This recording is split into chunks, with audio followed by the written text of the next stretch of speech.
తెలంగాణ రాష్ట్ర ఆర్థిక పరిస్థితి దివాలా తీసిందన్నారు కేంద్ర మంత్రి కిషన్ రెడ్డి. 10 లక్షల కోట్లు అప్పులు చేశారని ఆరోపించారు.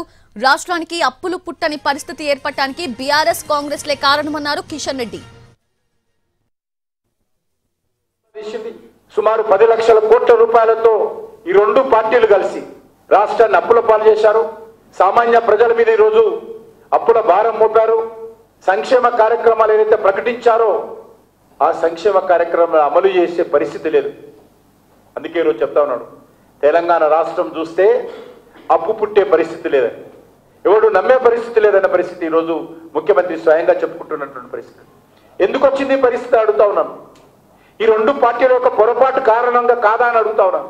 మిగులు బడ్జెట్తో ఉన్నటువంటి తెలంగాణ రాష్ట్రం ఈరోజు దివాలా తీసిందంటే, ధనిక రాష్ట్రంగా పేరు పొందినటువంటి తెలంగాణ రాష్ట్రం ఈరోజు అప్పుల పాలైందంటే దానికి కారణము కాంగ్రెస్ పార్టీ, బీఆర్ఎస్ పార్టీ.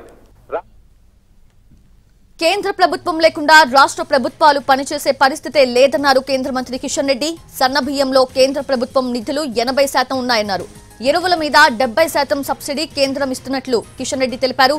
ఆర్థిక పరిస్థితితో రోడ్ల నిర్మాణంలో రాష్ట్ర ప్రభుత్వం చేతులెత్తేసిందన్నారు. కనీసం గుంతలు కూడా పూడ్చే పరిస్థితి లేదని కేంద్ర మంత్రి కిషన్ రెడ్డి విమర్శించారు. ఈరోజు సన్న బియ్యం ఏవైతే ఇస్తున్నారో ఆ సన్న బియ్యంలో కేంద్ర ప్రభుత్వానికి సంబంధించి 80% నిధులు కేంద్ర ప్రభుత్వం ద్వారా వస్తున్నటువంటి డబ్బులతోటే ఆ బియ్యాన్ని పేద ప్రజలకు అందిస్తా ఉన్నాం.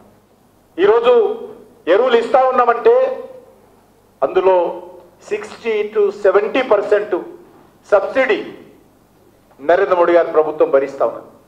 ఈ రాష్ట్రంలో రోడ్లు ఏమైనా వేశారంటే కేంద్ర ప్రభుత్వం ద్వారా ఉన్నటువంటి జాతీయ రహదారులే తప్ప మిగతా రోడ్లు గుంతలు కూడా పూడ్చే పరిస్థితి ఈ రాష్ట్రంలో ఉన్నటువంటి మరి ఆర్థిక పరిస్థితి కారణంగా ఈ ప్రభుత్వం చేతులెత్తేసింది.